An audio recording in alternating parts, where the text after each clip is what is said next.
मुफ्ती साहब की बारगाह में अर्ज़ है, रेडीमेड गारमेंट्स का काम करते हैं, कपड़ा लेने जाएं, 500 रुपये किलो कैश है बिलफर्ज, उधार पे 560 रुपये किलो।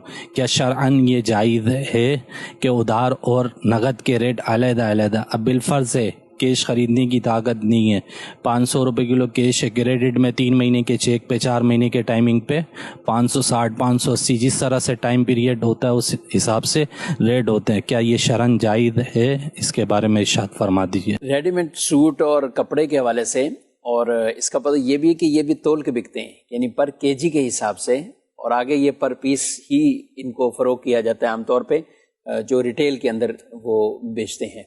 सवाल उन्होंने खुद ही बिल्कुल वाज़े कर दिया है कि आप उधार और किस्त, पहले तो हम सुनते हैं किस्तों का कारोबार, कोई फ्रिज लेना है, LCD लेनी है, मोटरसाइकिल, गाड़ी, या इस तरह हर काम में ये मामला चलते हैं। खरीद व फरोख्त की 2 किस्में हैं।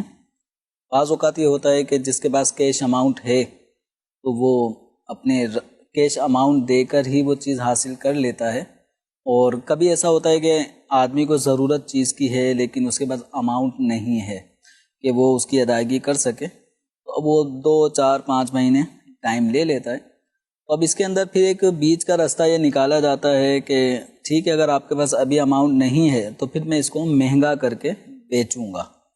जैसे कि इनके सवाल से जाहिर है कि अगर इनके पास रकम मौजूद हो तो 500 रुपये किलो इनको एक कपड़ा मिल रहा है, लेकिन अगर ये अभी कैश अमाउंट नहीं देते तो इसी कपड़े की वैल्यू, कीमत जो बेचने वाला है वो इसके प्राइस 560 रुपये लगाता है। तो ख़रीदो फ़रोख्त करने वाले आकिदैन, इन दोनों के दरमियान जो भी रेट फ़ाइनल फ़िक्स हो जाए, चाहे वो 500 रुपये किलो के हिसाब से कपड़ा बेचा जा रहा हो या 560 रुपये के हिसाब से बेचा जा रहा हो, तो दोनों अगर इस सौदे पे राज़ी हो जाते हैं तो इस तरह सौदा करना जायज़ है। अब रहा मामला एक शुबा ये आता है कि नक़द में तो ये 500 रुपये का मिल रहा है और उधार में यही कीमत, उधार में यही कपड़ा 560 रुपये का हो गया। ठीक, तो देखें, ख़रीदो फ़रोख्त करने वाले अपनी चीज़ के जो रेट लगाएं, बेचने वाला अपनी चीज़ का जो भी रेट लगाए उसे इख्तियार है, और ख़रीदने वाले को भी इख्तियार है कि ना ख़रीदे। सही, अब उसको ज़रूरत है वो ख़रीद लेता है। तो यकीनन जब इस तरह किसी एक बात पर 2 फरीक़ैन जमा होते हैं तो दोनों को अपने अपने एतबार से फ़ायदा ही नज़र आ रहा होता है। जो 560 रुपये के हिसाब से पर केजी कोई कपड़ा ले रहा है तो उसे 3 महीने, 4 महीने, 6 महीने तक पेमेंट बाद में करनी है। ठीक है। तो इस दौरान उसके पेश नज़र ये होता है कि मैं इस कपड़े के ज़रिए जो भी वर्क करना है, इस कपड़े को बनाना है, सीना है, बेचना है, इसके ज़रिए मैं इतना कमा लूँगा कि मैं 560 रुपये की वैल्यू भी अदा कर सकता हूँ। सही। तो इस हवाले से अगर आकिदैन, फरीक़ैन किसी भी रेट पर जो कैश अमाउंट के मुकाबले में उधार में ज़्यादा तय हो रही है, सौदा कर सकते हैं।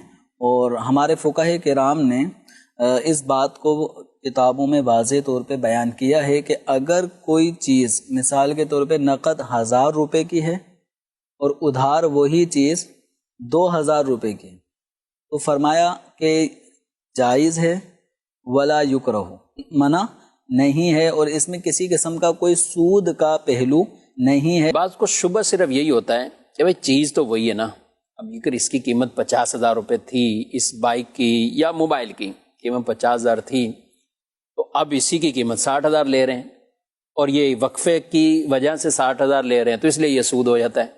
बात को शुबह ये आवाम को होता है, क्या कहेंगे?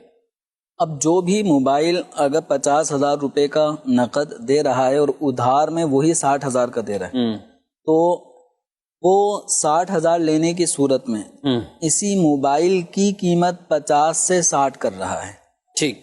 तो आप जो 50 से ऊपर 1, 2, 3, 10,000 मजीद दे रहे हैं, तो वो इसी मोबाइल की कीमत और इवज़ है। ठीक है, उसने ये नहीं कहा कि ये मोबाइल मैंने 50,000 में ही बेचना है, लेकिन आप पैसे देंगे 6 महीने बाद। इस 6 महीने का जो गैप आ रहा है, इसके मैं 10,000 रुपये अलग से लूंगा।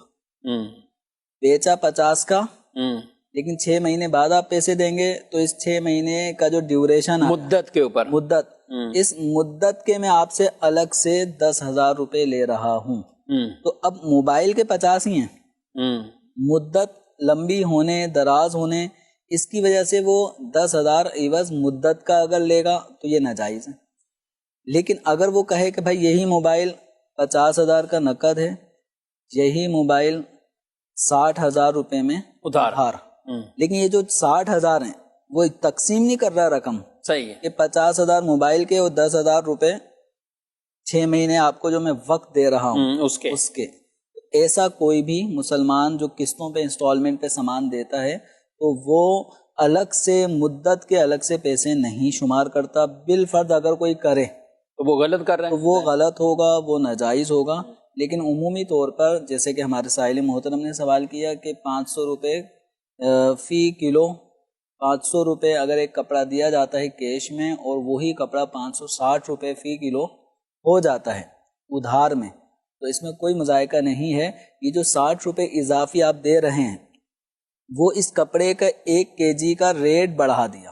صحیح، ٹھیک ہے. ایسا نہیں ہے کہ کپڑا 500 ہی کا دیا لیکن 60 روپے اس لیے آپ سے میں لے رہا ہوں کیونکہ آپ پیسے مجھے وقت پہ نہیں دے رہے. اچھا، یہی وجہ ہے کہ اگر بالفرض 6 مہینے ان میں طے ہوئے اور 6 مہینے کے بعد 7واں مہینہ بھی آ گیا، جی جی 1 مہینہ لیٹ کر دیا، تو اب بھی وہ زائد رقم تو نہیں لے سکے؟ اب ایسا نہیں ہوگا کہ بھائی میں 570 روپے کے حساب سے لوں گا، یوں نہیں ہوگا، کیونکہ جو ان کے درمیان سودا 560 روپے پر ڈن ہوا ہے 6 مہینے کی ادھاری پر، تو اب وہ 560 روپے ہی وصول کرے گا. اس سے 1 روپیہ زیادہ بھی لیٹ ہونے کی صورت میں مطالبہ نہیں کر سکتا. اور ناظرین کرام، اس میں دونوں طرف کے لوگوں کو خیال کرنا ہے.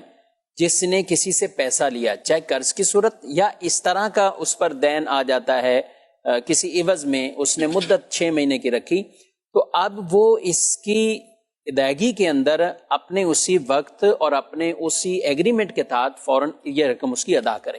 خام خواہ لوگوں کو ستانا، ٹال مٹول کرتے رہنا، کیونکہ قرض کی ادائیگی کے اندر ٹال مٹول سے کام لینا اور اس سے لوگوں کو تکلیفیں پہنچانا، یہ خود ایک ظلم ہے اور گناہ والا کام ہے. جب لوگ ادھر قسطوں کی سستی کرتے ہیں جمیل صاحب، تو سامنے والا نئی شرطیں اور وہ ناجائز شرطیں لگائے گا کہ بھائی اتنی پلنٹی آپ کو لگ جائے گی، اتنے آپ کو یہ چیزیں ادا کرنی پڑے گی. تو اگر یہ چیزیں ہیں تو پھر بہرحال اس طرح کے سودے کرنا جائز نہیں ہوگا.